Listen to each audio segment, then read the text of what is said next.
Hi, good evening and അസ്സാം വലൈക്കും. അപ്പോ ഇന്ന് പാരന്റിങ് സെഷനാണ്. നമ്മള് ഗ്രൂപ്പ് ആദ്യം ക്രിയേറ്റ് ചെയ്തപ്പോൾ തന്നെ 10ാം ക്ലാസ്സിലെയും SSLC +2 എക്സാം എഴുതാൻ പോകുന്ന പബ്ലിക് എക്സാം എഴുതാൻ പോകുന്ന മക്കളുടെ രക്ഷിതാക്കൾക്ക് ഒരു പാരന്റിങ് സെഷൻ കൊടുക്കുക എന്ന് വിചാരിച്ചാണ് ഈ ഗ്രൂപ്പ് നമ്മൾ സ്റ്റാർട്ട് ചെയ്തത്. പിന്നെയാണ് ഗ്രൂപ്പിന്റെ ഗതി ഒന്ന് മാറിയത്. അപ്പോ ഇന്ന് ഞാൻ വാക്ക് പാലിച്ചിട്ടുണ്ട്. ഇന്ന് ആ ക്ലാസ് ആണ്. അപ്പോ എന്നോട് ആരെങ്കിലും ചോദിക്കാണ്, വാട്ട് ക്വാളിഫിക്കേഷൻ യുവർ ടോക്ക്, ഈ ഒരു സെഷനെ കുറിച്ച് പറയാന് എന്ത് യോഗ്യതയാണ് എന്ന് ചോദിച്ചാല് ഞാൻ പറയും, ഞാൻ ഈ എക്സ്പീരിയൻസിലൂടെ കടന്നു പോകുന്ന ഒരാളാണെന്നുള്ളത്. കാരണം എൻ്റെ മോന് ബിലോ ആവറേജ് സ്റ്റുഡൻ്റ് ആയിരുന്നു. അതായത് 10ാം ക്ലാസ് പഠിച്ചുകൊണ്ടിരിക്കുമ്പോൾ ഇവന്റെ മാർക്ക് ഫസ്റ്റ് ടേമിലും സെക്കൻഡ് ടേമിലും വളരെ കുറവായിരുന്നു. ഫസ്റ്റ് ടേമിലൊക്കെ എക്സാമൊക്കെ കഴിഞ്ഞിട്ട് മീറ്റിംഗ് വിളിച്ചപ്പോൾ, പ്രോഗ്രസ് കാർഡിൽ സൈൻ ചെയ്യാൻ വേണ്ടി വിളിച്ചപ്പോൾ അവന്റെ മാർക്ക് CD അങ്ങനെയായിരുന്നു. ഒരു B അങ്ങനെ എന്തോ ആണ് ഓർമ്മ, അതുള്ളൂ കണ്ടിരുന്നത്. അന്ന് ഞാന് അവിടുന്ന് പോകുന്നത് ശരിക്കും കണ്ണിൽ വെള്ളം നിറച്ചിട്ടാണ്. എനിക്ക് ഭയങ്കര സങ്കടമായിരുന്നു.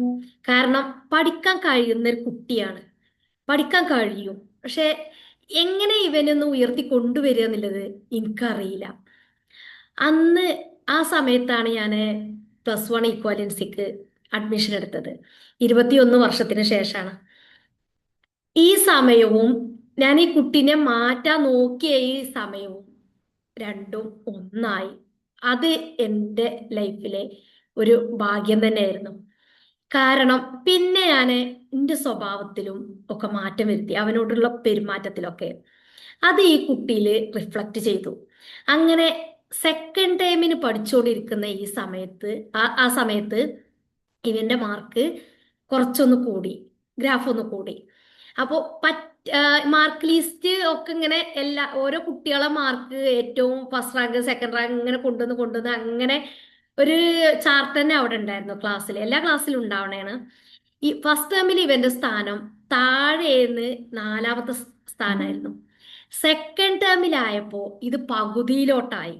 അപ്പൊ എന്നോട് ടീച്ചേഴ്സ് ചോദിച്ചു, പിന്നെ കൂടെയുള്ള ഫ്രണ്ട്സൊക്കെ ചോദിച്ചു, എങ്ങനെയാണ് കുട്ടിക്ക് ഇങ്ങനെ കുറച്ചൊന്ന് മാർക്ക് കൂടിയത് എന്ന് ചോദിച്ചു. അപ്പൊ ഞാൻ പറഞ്ഞു, അവനെ ഞാൻ മാറ്റാൻ നോക്കിയിട്ടില്ല, എൻ്റെ സ്വഭാവത്തിലാണ് ഞാൻ മാറ്റിയത്. അവനോട്ടുള്ള പെരുമാറ്റത്തിൽ കുറച്ചൊന്ന് മാറ്റം വന്നു. പിന്നെ ഞാൻ പഠനത്തിലോട്ട് ഇറങ്ങിയിട്ടുണ്ട്. ഞാൻ ബുക്ക് എടുത്താലും കുട്ടിയും ബുക്ക് എടുക്കുന്നില്ലെന്ന് പറഞ്ഞു.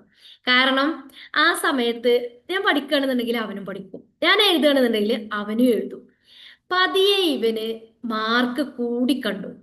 അവനെന്നെ അവനോടൊരു വിശ്വാസം വന്നു, എന്തായാലും പഠിക്കാൻ അവനെ കൊണ്ട് കഴിയും എന്നുള്ളത്. പതിയെ ഞാൻ ചെറിയ മാർക്ക് കിട്ടിക്കണ്ടപ്പോൾ പ്രോത്സാഹനം കൊടുത്തു. അങ്ങനെയാണ് ഒരു കുറച്ചൊരു ഗ്രോത്ത് ഉണ്ടായത്. അപ്പൊ എനിക്ക് മനസ്സിലായി, ഒന്നും കൂടി ഞാനൊന്ന് മാറിയാല് ഒന്നും കൂടി മാർക്ക് ഒന്ന് കൂടും എന്നുള്ളത് വ്യക്തമായി.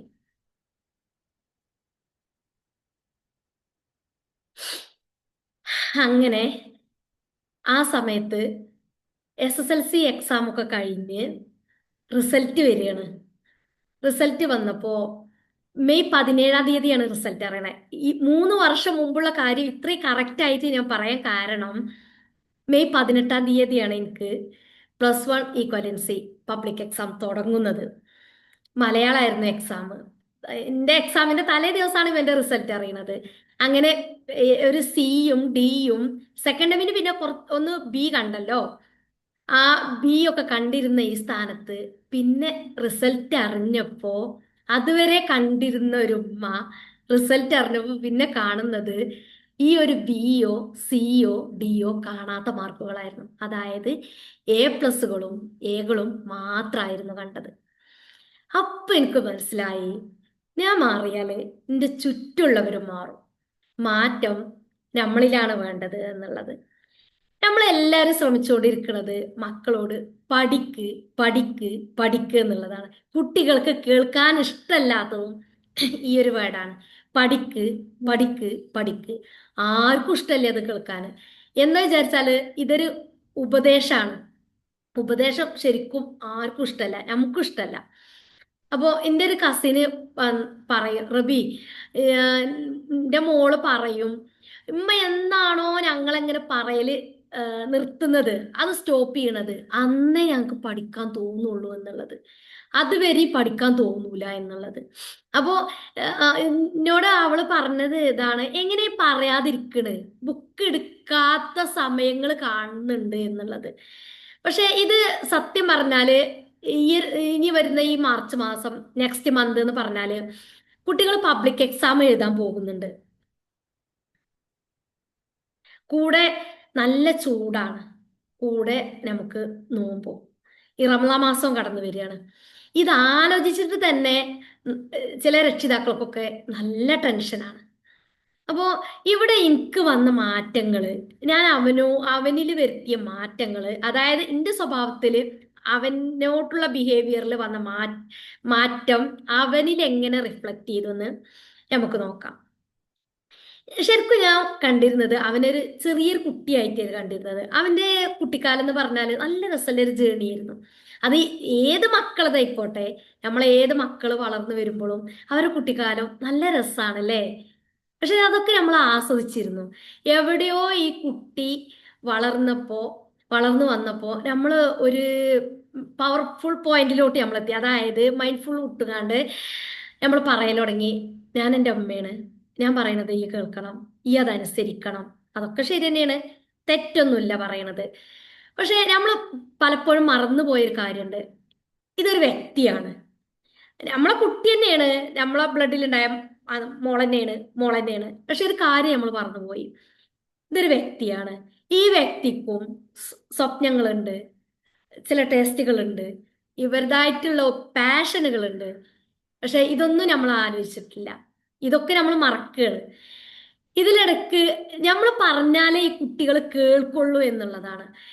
ഏറെ ഈ കാലത്ത് സ്ക്രീൻ അഡിക്ഷൻ ആണ് ഏറെ, ഇപ്പോ ആദ്യത്തെ കാട്ടിലും കൂടി വന്നിട്ടുണ്ട്. പക്ഷെ നമ്മൾ പറയും തോറും മക്കള് ഏറെ മൊബൈല് ഉപയോഗിക്കുകയാണ് ചെയ്യുന്നത്. അപ്പോ എന്താണ് ആദ്യം വേണ്ടത് എന്നറിയോ? ആദ്യം പറയുന്ന രീതി ഒന്ന് മാറ്റണം, നിയമം വെക്കരുത്. അതായത് മൊബൈൽ ഉപയോഗിക്കരുത് എന്ന് പറഞ്ഞാല് കുട്ടി ഉപയോഗിക്കുക തന്നെ ചെയ്യും, ഇതൊരിക്കലും എടുത്ത് വെക്കില്ല. പകരം നമുക്ക് നീ പഠിക്കുക എന്നുള്ളതിന് പകരം നമുക്ക് ആ രീതി തന്നെ ഒന്ന് മാറ്റാം. മക്കൾ എന്ന് പറഞ്ഞാല് ഇവര് നമ്മൾ ഒരിക്കലും അനുസരിപ്പിക്കാൻ പറ്റില്ല മക്കളെ, ഇവര് അനുകരിക്കുകയേ ചെയ്യുള്ളൂ. അതായത് അവര് ഒബ്സർവേഷനിലാണ്, നമ്മൾ നിരീക്ഷിച്ചു കൊണ്ടിരിക്കുകയാണ് മക്കൾ ചെയ്യുന്നത്.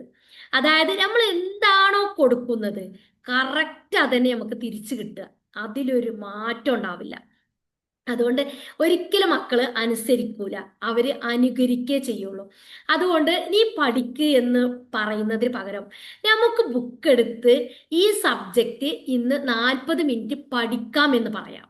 നമുക്ക് എന്ന് പറഞ്ഞാല് കുട്ടി ഒറ്റക്കെല്ലാം തോന്നും, കുട്ടി ഒറ്റക്ക് ഒന്നാമത് ഇത്രയും സബ്ജക്റ്റ്, ഇത്രയും കുട്ടിയുടെ ഭാഗത്ത് നിന്ന് ആലോചിച്ചാല് കുട്ടിക്ക് ഒരുപാട് പഠിക്കാൻ, ഇത്ര സബ്ജക്റ്റ്, സ്കൂളിൽ നിന്നാണെങ്കിൽ പ്രഷർ, വീട്ടിൽ നിന്ന് വന്നാൽ അങ്ങനെ, എവിടുന്ന് കേൾക്കുന്നത് ടീച്ചേഴ്സ് പറയാറ് കുട്ടിക്ക് കഴിവില്ലാഞ്ഞിട്ടല്ല, പക്ഷെ അത് അവന് വേണ്ട പോലെ ഉപയോഗിക്കണില്ല, മടിയാണ്, ഒന്നുകൂടി ശ്രദ്ധിച്ചാല് നമ്മൾ കേൾക്കുന്ന ഡയലോഗാണ്, ഒന്നുകൂടി ശ്രദ്ധിച്ചാലേ എന്നുള്ളത്. ശരിക്കും പറഞ്ഞാല് ഇത് നമുക്കൊരു ഗോൾഡൻ ചാൻസ് ആണ്. കാരണം പ്രത്യേകിച്ച് ബിലോ ആവറേജ് സ്റ്റുഡൻസിന്റെ അമ്മമാർക്ക്. കാരണം എൻ്റെ മോന് അതിൽപ്പെട്ട ആ കാറ്റഗറിയിൽപ്പെട്ട ആളായിരുന്നു, ബിലോ ആവറേജ് സ്റ്റുഡൻ്റ് ആയിരുന്നു, പിന്നെയാണ് ഇങ്ങനെ നിർത്തിയത്. അപ്പോൾ ഇത് നമ്മളും മക്കളും ഒന്നും കൂടി അറ്റാച്ച്മെന്റ് വിട്ട് കണക്ഷനിലോട്ട് പോവാനുള്ള ഒരു ചാൻസും കൂടിയാണ്.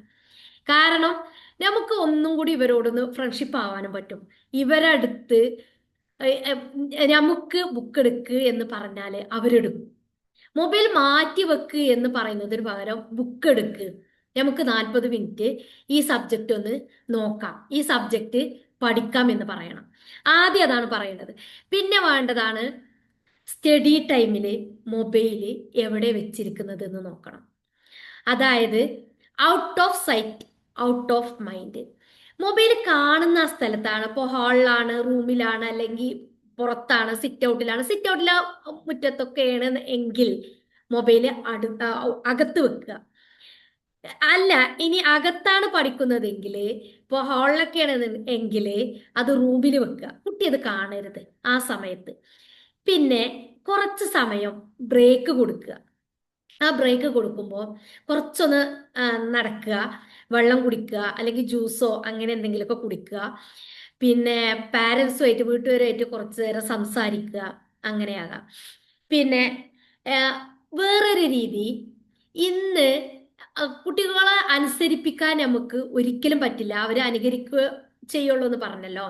പിന്നെ നമ്മൾ ചെയ്യേണ്ടത്, നമ്മൾ പറയുന്ന ശൈലിയിലൊന്ന് മാറ്റം വരുത്തണം. അതാണ് ചെയ്യേണ്ടത്.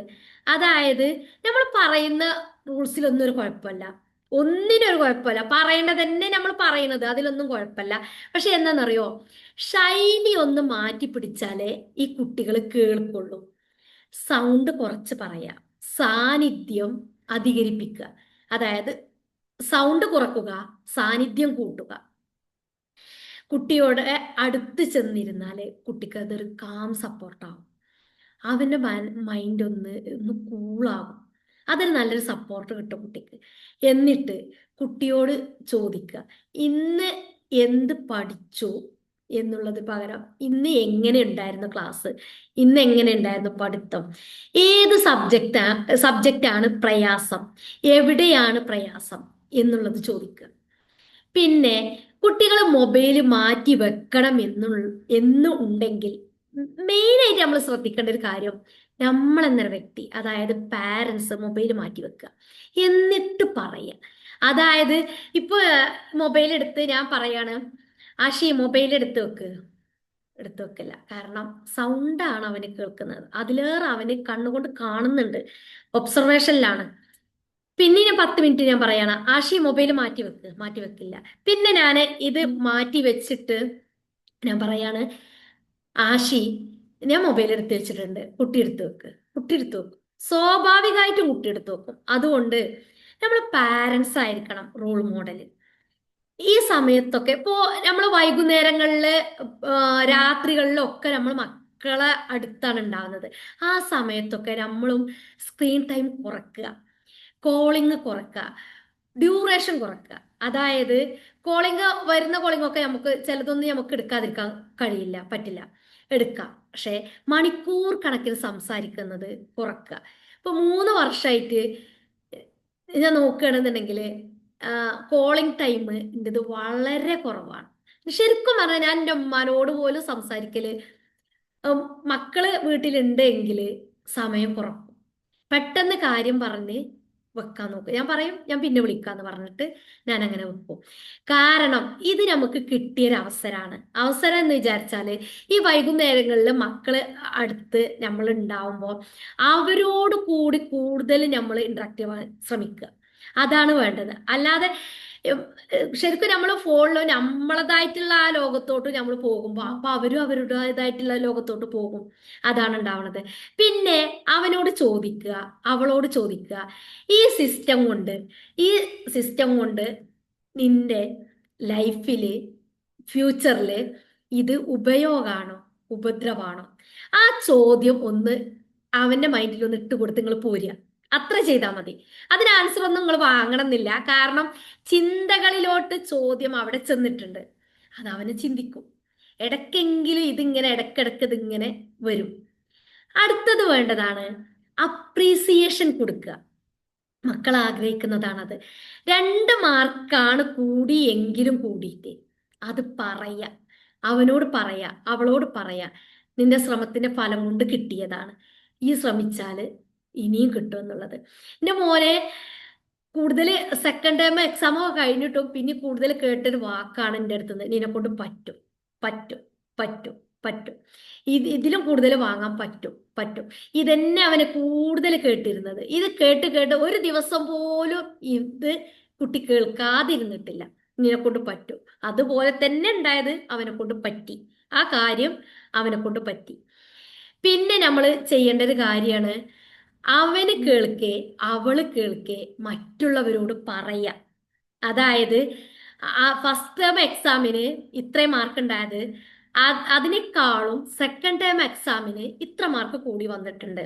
സെക്കൻഡ് ടേമിന് എക്സാമിനേക്കാളും ഇപ്പോൾ ക്ലാസ് ടെസ്റ്റ് എക്സാം കഴിഞ്ഞപ്പോൾ അതിനേക്കാളും മാർക്ക് കൂടി വന്നിട്ടുണ്ട്. ഇപ്പോൾ 10 മാർക്കാണ് കുട്ടിക്ക് ആദ്യം കിട്ടിയെന്ന് വിചാരിച്ചാല് 15 മാർക്ക് കിട്ടിയെങ്കിൽ ഇപ്പോൾ ഫോണിൽ ആരെങ്കിലും വിളിക്കണമെന്നില്ല, അവൻ കേൾക്കെ പറയാ അല്ലെങ്കിൽ അവൾ കേൾക്കെ പറയാ. ഇത് കുട്ടിയിൽ ഒന്നും കൂടി പഠിക്കാനുള്ള ഒരു ത്വര ഉണ്ടാക്കുകയാണ് ചെയ്യുക, അല്ലാതെ കുറക്കല്ലേ ചെയ്യുക. പിന്നെ താരതമ്യപ്പെടുത്താതിരിക്കുക. അവനെ കണ്ട് പഠിക്ക്, അവളെ കണ്ട് പഠിക്ക് എന്ന് പറഞ്ഞാലേ മനസ്സ് അടക്കുകയാണ് ചെയ്യുന്നത്, തുറക്കല്ല ചെയ്യുന്നത്. നമ്മളാണ് നമ്മളെ കുട്ടികളുടെ മനസ്സ് അടക്കുന്നത്. ഇതൊരിക്കലും പിന്നെ ഓപ്പൺ ആകില്ല. അതാണ് ഉണ്ടാവുന്നത്. അപ്പോ ഈ പ്രഷർ എല്ലാം കൂടി നമ്മൾ കൊടുത്താല് എന്തുണ്ടാവാന്ന് വിചാരിച്ചാൽ ഇപ്പൊ ഞാൻ ഈ പറഞ്ഞതിന്റെ നേരെ ഓപ്പോസിറ്റ് ആണ് എങ്കിൽ ചെയ്യുന്ന എങ്കില് ഇവരും ഒരു വ്യക്തിയാണ്. എല്ലാ പ്രഷറും കൂടി താങ്ങാൻ കഴിയില്ല. ശരിക്കും പറഞ്ഞാല് ഞങ്ങൾ ഫ്രണ്ട്സുകൾ പറയും, ഇന്നലെ എൻ്റെ ഒരു ഫ്രണ്ട് പറഞ്ഞു, ശരിക്കും കുട്ടികളുടെ എക്സാം ടൈമിൽ അവരുടെ മെന്റാലിറ്റി എന്താണ് മനസ്സിലാകണം എങ്കിൽ ആ ടൈമിൽ നമ്മളും പഠിച്ചുകൊണ്ടിരിക്കണം. കാരണം നമുക്കും ആ എക്സാം ടൈം ഒക്കെ വരുമല്ലോ, അപ്പൊ മനസ്സിലാവും നമുക്കും എന്താണ് ഇതിന്റെ പ്രഷർ എന്നുള്ളത്, എന്താണ് ഇതിന്റെ ടെൻഷൻ എന്നുള്ളത്, എന്താണ് ഇതിന്റെ ഡിപ്രഷൻ എന്നുള്ളത്. ഇതിന്റെ എല്ലാ വശവും നമുക്ക് മനസ്സിലാവും. പക്ഷെ അപ്പോഴും നമുക്ക് പറയാനൊരു ഒരു ന്യായമുണ്ട്. നമ്മളും ഒക്കെ പഠിച്ചിട്ട് തന്നെയാണ് പാസ്സായത്, അന്ന് അങ്ങനെ ശ്രമിച്ചിരുന്നു, ഇന്ന് ഇങ്ങനെ ശ്രമിച്ചിരുന്നു എന്നുള്ളത്. പക്ഷെ അതൊരു ആൻസർ അല്ല, അതൊരിക്കലും ഒരു ആൻസറായി തീരില്ല. ഇത് മക്കൾക്ക് കേട്ട് കേട്ട് ഇത് കേൾക്കാനും ഇഷ്ടമല്ലാതായി വന്നിട്ടുണ്ട്. അപ്പോ ആ സമയത്തൊക്കെ മോന് എക്സാം എഴുതുന്ന ആ സമയത്തൊക്കെ ഞാൻ ശരിക്കും പറഞ്ഞാല് ഇന്ന് ഏത് സബ്ജക്റ്റാ പഠിച്ചു, ഇന്ന് ഏതാണ്, എതുവരെ എത്തി, അതുവരെ പഠിച്ചോ, ഈ സൂപ്പറാട്ടോ, കൊള്ളാട്ടോ, ഇതിലേറെ നിന്നെ കൊണ്ട് പറ്റൂ, ഇങ്ങനെ ദിവസം തോറും കേട്ട് വന്നിരുന്നു. എനിക്ക് ശരിക്കും ഓർമ്മയുണ്ട്, അവന് മോഡൽ എക്സാം നടന്നുകൊണ്ടിരിക്കുന്ന ആ സമയത്ത് ബയോളജി ആണ് പഠിക്കുന്നത് രാത്രി. അപ്പോ 12 മണിക്ക് ഞാൻ എണീറ്റു. അപ്പോഴും കുട്ടിയുടെ സൗണ്ട് ഇങ്ങനെ കേൾക്കുന്നുണ്ട് പഠിക്കണത്. അപ്പൊ ഞാൻ ചോദിച്ചു, ആഷി കടന്നിട്ടില്ലേ ചോദിച്ചു. ഇല്ല, ഈ ഒരു ഭാഗം കൂടി തീർക്കട്ടെ ഇങ്ങോട്ട് കിടക്കാറ്. 2 മണിക്കും ഞാൻ എണീറ്റു. കുറച്ചേരം ഞാൻ അവിടെ ഇരുന്നിട്ട് പിന്നെ ഞാൻ അവൻ്റെ അടുത്ത് പോയി ചോദിച്ചു, ഇനി കടന്നിട്ടില്ലേ ചോദിച്ചു. പക്ഷെ എനിക്ക് ഉറക്കം വരുന്നില്ല, എന്താ കാരണം എന്ന് വെച്ചു. ഞാൻ ഈ ഭാഗം കൂടി ഇതൊന്ന് തീർക്കട്ടെ, എന്നാ ബയോളജി തീരുമെന്ന് പറഞ്ഞു. ഞാൻ അവനോട് ആ സമയത്ത് പറഞ്ഞു, ഈ ഉറപ്പിച്ചോ, ബയോളജിയിൽ എനിക്ക് ഫുൾ A+ ആണ്. പറഞ്ഞ പോലെ തന്നെ ബയോളജിയിൽ ഫുൾ A+ ഉണ്ടായിരുന്നു. കാരണം അവന് ശരിക്കും പറഞ്ഞാല് നമ്മളെ മക്കൾ പഠിക്കുമ്പോൾ നമുക്ക് തന്നെ അറിയാം ഈ സബ്ജക്റ്റിന് മാർക്ക് എത്ര, ആവറേജ് എത്ര വാങ്ങുന്നില്ലത് നമുക്ക് കിട്ടുന്നില്ലത്, ഈ കുട്ടിക്ക് കിട്ടുന്നില്ലത് നമുക്കറിയാം. അവനെ പഠിത്തം കണ്ടാല്, അവളുടെ പഠിത്തം കണ്ടാല്.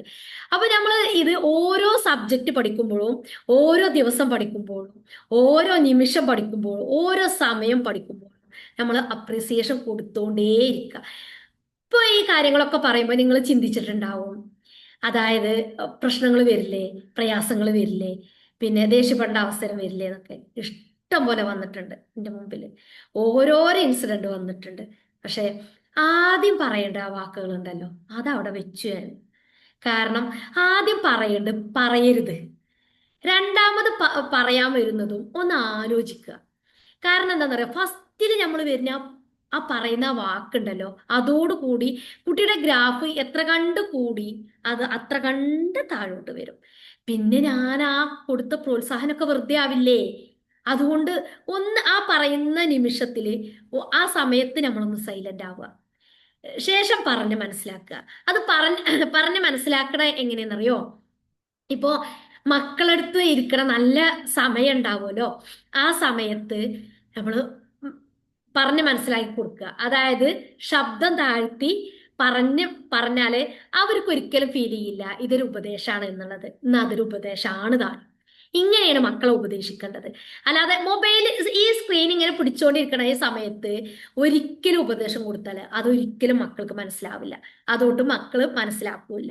പിന്നെ കുട്ടി പഠിക്കാനിരിക്കുന്ന ആ സമയത്ത് നമ്മൾ അടുത്ത് ഇരിക്കുകയാണ് എങ്കിൽ കുട്ടിക്ക്, ഞാൻ പറഞ്ഞല്ലോ, അതൊരു നല്ലൊരു കാം സപ്പോർട്ടാണ് എന്നുള്ളത്. നമ്മളെ എന്താ പറയാ, വാക്കുകൾ കുറച്ച് നമ്മളെ സാന്നിധ്യം കൂട്ടുകയാണ് എങ്കിൽ കുട്ടികൾക്ക് അത് ഉയരത്തിൽ പഠിക്കാൻ ഏതൊരു പഠിക്കാത്തൊരു കുട്ടിക്കും നല്ലപോലെ പഠിക്കാൻ സാധിക്കും. അതായത് കുട്ടിക്ക് മനസ്സിലാവും എന്ത് വന്നാലും എൻ്റെ ഉമ്മ അടുത്തുണ്ട്, ഉപ്പ അടുത്തുണ്ട്, എൻ്റെ അമ്മ ഉണ്ട് എന്നുള്ളത് കുട്ടിക്ക് അത് ഫീൽ ചെയ്യാണ് കുട്ടികൾക്ക് വേണ്ടത്. അതിലിടയ്ക്ക് നമ്മൾ എത്ര വാക്കുകൾ പറഞ്ഞാലും അത് കുട്ടികൾക്ക് ഒരിക്കലും മനസ്സിലാവില്ല. അങ്ങനെ മെയ് 17-ാം തീയതി എക്സാമിന്റെ റിസൾട്ട് വന്നു. A+കളും എകളും കണ്ടു. 18-ാം തീയതി ഞാൻ എക്സാമിന് പോയി. മലയാളമായിരുന്നു എക്സാം. ഞാൻ 21 വർഷത്തിന് ശേഷമാണല്ലോ എക്സാം എഴുതുന്നത്.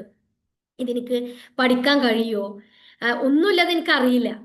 അതുകൊണ്ട് എക്സാം എഴുതാൻ എന്നെ കൊണ്ട് പറ്റുമൊന്നും അറിയില്ല. ഞാൻ ഓറിയന്റൽ സ്കൂളിലാണ് പഠിച്ചിട്ടുള്ളത്. അവിടെ സെക്കൻഡ് ലാംഗ്വേജ് അറബിക് സെക്കൻഡ്, ഖുർആന്, ഹദീസ് അതോടനുബന്ധിച്ചുള്ള സബ്ജക്റ്റുകളായിരുന്നു. അതുകൊണ്ട് ഞങ്ങൾക്ക് മലയാളം ഉണ്ടായിരുന്നില്ല. ഈ മലയാളത്തിലെ ചില മീനിങ്സ് ഒന്നും അറിയില്ല, കടുകട്ടി വാക്കുകളായിരുന്നു. ആ സമയത്തൊക്കെ മലയാളമായിരുന്നു എനിക്ക് പ്രയാസം ഉണ്ടായിരുന്നത് പഠിക്കാൻ. അതേപോലെ ഇംഗ്ലീഷും. ഫസ്റ്റിലെ സബ്ജക്റ്റ് ഞാൻ എഴുതിയത് മലയാളമാണ്. അങ്ങനെ എൻ്റെ എക്സാമുകളൊക്കെ കഴിഞ്ഞു, റിസൾട്ട് അറിഞ്ഞു. മലയാളത്തിൽ 100-ൽ 100, പേടിച്ചിരുന്ന ഇംഗ്ലീഷിൽ 100-ൽ 84, ഈ മാർക്കുകളൊക്കെ വാങ്ങിയത്. പക്ഷേ ഇത് ക്രിയേറ്ററുടെ അനുഗ്രഹം കൊണ്ട് എൻ്റെ ഒറ്റയ്ക്കൊരു കഴിവല്ല.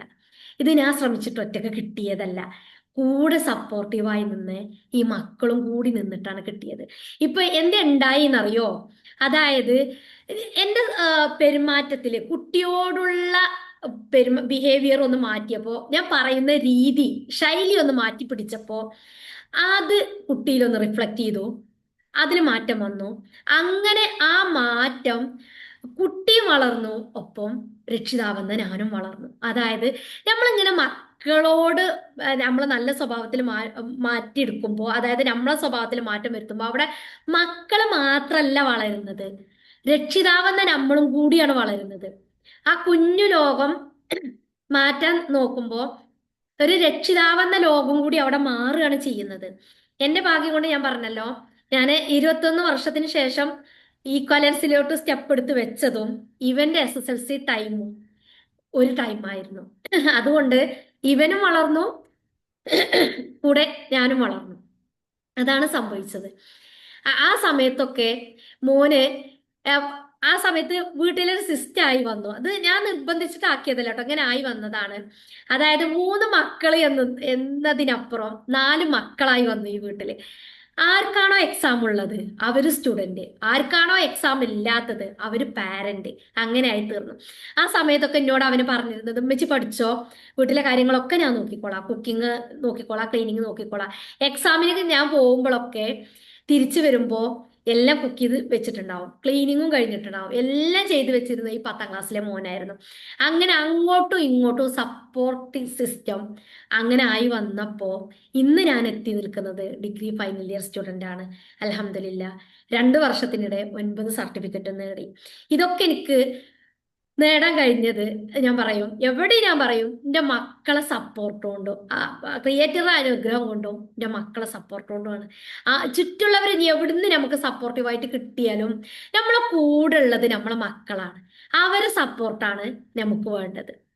അതുകൊണ്ട് നമ്മളെ രീതിയിൽ നമ്മൾ പറയുന്ന ശൈലി ഒന്ന് മാറ്റി പിടിച്ചാല്, നീ എന്നുള്ളതിന് പകരം നമുക്ക് എന്ന് പറഞ്ഞ് കുട്ടിയെ അങ്ങനെ അവന്റെ പഠിത്തത്തിൽ നമ്മളൊക്കെ ഒന്ന് ഇടപെട്ട് ഒന്ന് ഇരിക്കുകയാണെങ്കിൽ നമുക്ക് ഈ റമദാനും ഒന്ന് സുഖമായി പോകാം.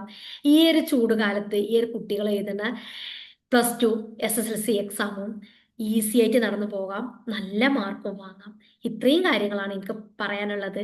ഇനി ഇതിന്റെ ബാക്കി പിന്നീട് നമുക്ക് സംസാരിക്കാം. Okay, thank you.